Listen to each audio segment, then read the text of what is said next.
আসসালামু আলাইকুম। আমি আসাদুজ্জামান সুনাম। সবাইকে ওয়েলকাম করছি আমার বানানো একটা রিট্রিভাল অগমেন্টেড জেনারেশন বা র্যাগ চ্যাটবটের পারফরমেন্স টেস্টিং ভিডিওতে। র্যাগ এমন একটা টেকনিক যেখানে large language model vector database থেকে ডাটা রিট্রিভ করে এবং সেই ডাটাকে ব্যবহার করে ইউজারের প্রশ্নের সাথে রিলিভেন্ট এবং অ্যাকুরেট উত্তর দেওয়ার চেষ্টা করে। এখন প্রশ্নতে আসতে পারে, এই কাজ তো চ্যাট জিপিটি দিয়েই করা যায়।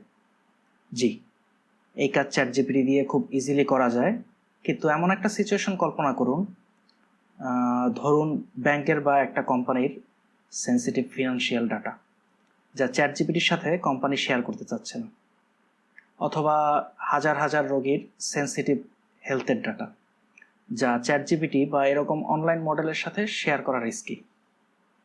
এরকম ক্ষেত্রে একটা ব্যাংক অথবা হসপিটাল তাদের কাছে থাকা হিউজ অ্যামাউন্টের ডাটাকে ইজিলি অ্যাসেস করার জন্য লার্জ ল্যাঙ্গুয়েজ মডেল দিয়ে রিট্রিভাল অগমেন্টেড জেনারেশন মেথড ব্যবহার করতে পারে।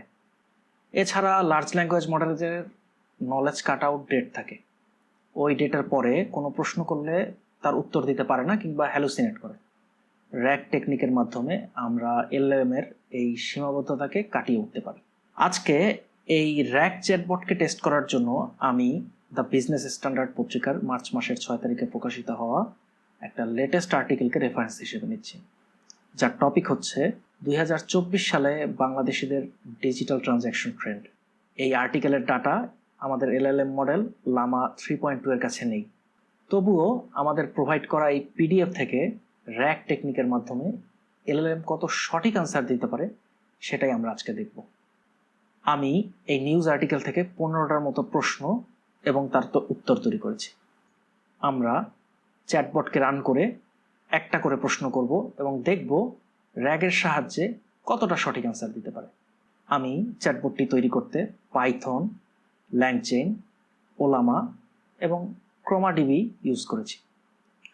লার্জ ল্যাঙ্গুয়েজ মডেল হিসেবে মেটার লামা 3.2 3 বিলিয়ন প্যারামিটার মডেলকে বেছে নিয়েছি।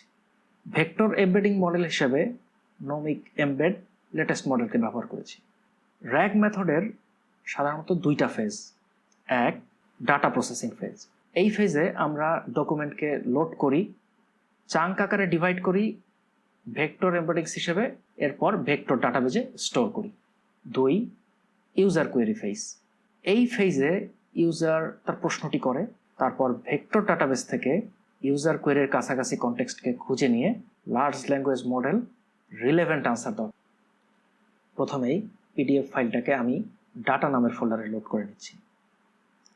আমাদের ডিবি নামের ফোল্ডারটা এখনো এমটি আছে। এরপর আমি ingest.py নামের ফাইলটা রান করব।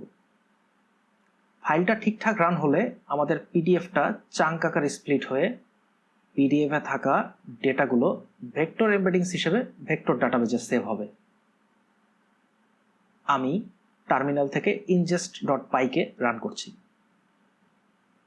ফাইলটি সাকসেসফুলি রান করেছে এবং পিডিএফ থেকে ডকুমেন্টসগুলো ক্রোমাডিবিতে স্টোর হয়েছে। প্রথম ফেজ অর্থাৎ ডাটা প্রসেসিংয়ের কাজ শেষ হলো। এবার আমি চ্যাট.পাই নামের ফাইলটি রান করব। ইউজার কোয়েরি নেওয়ার জন্য চ্যাটবটটি পুরোপুরি তৈরি। যেহেতু এটি একটি লোকাল র্যাগ চ্যাটবট, তাই ইন্টারনেট কানেকশন ছাড়াই এআই মডেলটি কাজ করবে। ইন্টারনেট কানেকশনটি বন্ধ করে দিচ্ছি। এবার আমার কাছে থাকা ডকুমেন্ট থেকে প্রথম প্রশ্নটি করছি। 2024 সালে ভিসা নেটওয়ার্কে বাংলাদেশি ইউজারদের খরচা কত % বেড়েছে? আমাদের র্যাগ অ্যাসিস্ট্যান্ট উত্তর দিয়েছে 14%। সঠিক উত্তর হচ্ছে 14%। দ্বিতীয় প্রশ্নটি করছি, 2023 সালের থেকে 24 সালের ট্রানজ্যাকশনের সংখ্যা কত % বেড়েছে? দেখতে পাচ্ছেন উত্তর দিয়েছে 17%। এটিও সঠিক উত্তর। পরের প্রশ্নে চলে যাচ্ছি। 2024 সালে বাংলাদেশের ডিজিটাল কনজিউমারদের ব্যয়ের কত শতাংশ ঢাকা কেন্দ্রিক ছিল?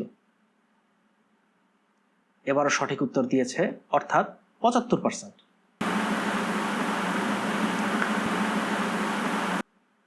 2024 সালে বাংলাদেশের ডিজিটাল লেনদেনের 80% কোন শহর কেন্দ্রিক ছিল?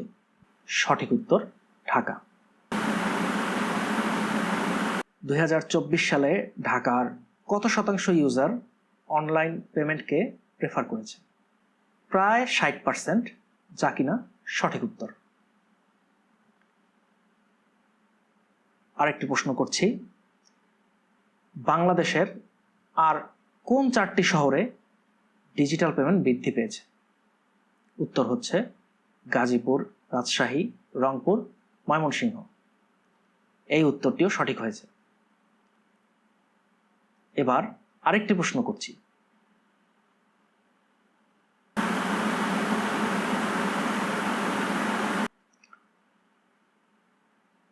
এভাবে মোটামুটি যত প্রশ্নই করেছি সবগুলোর উত্তর ঠিকঠাক দিতে পেরেছে চ্যাটবটটি। আমার লিস্টে থাকা 14 নম্বর প্রশ্নটি ছিল, থাইল্যান্ডে হেলথ কেয়ার সেক্টরে বাংলাদেশিদের স্পেন্ডিং কত % বেড়েছে? সঠিক উত্তর হবে 25%।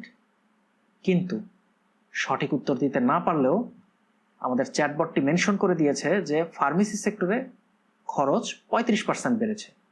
সর্বশেষ প্রশ্নটি করলাম, ফার্মেসি সেক্টরে থাইল্যান্ডে বাংলাদেশিদের স্পেন্ডিং কত শতাংশ বেড়েছে? এবার সঠিক উত্তর দিয়েছে 35%। এরই মাধ্যমে আমাদের প্রশ্ন উত্তর পর্ব শেষ হলো। কিউ লিখে এন্টার প্রেস করে প্রোগ্রাম থেকে কুইট করলাম।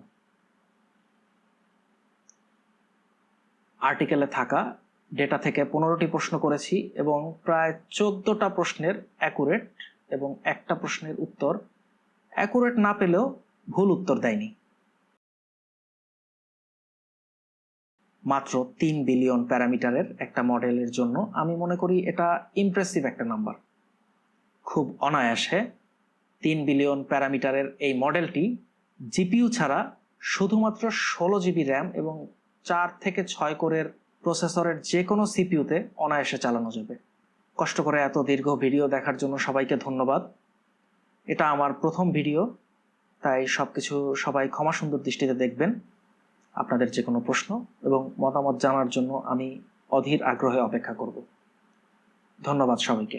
দেখা হবে পরের কোনো ভিডিওতে।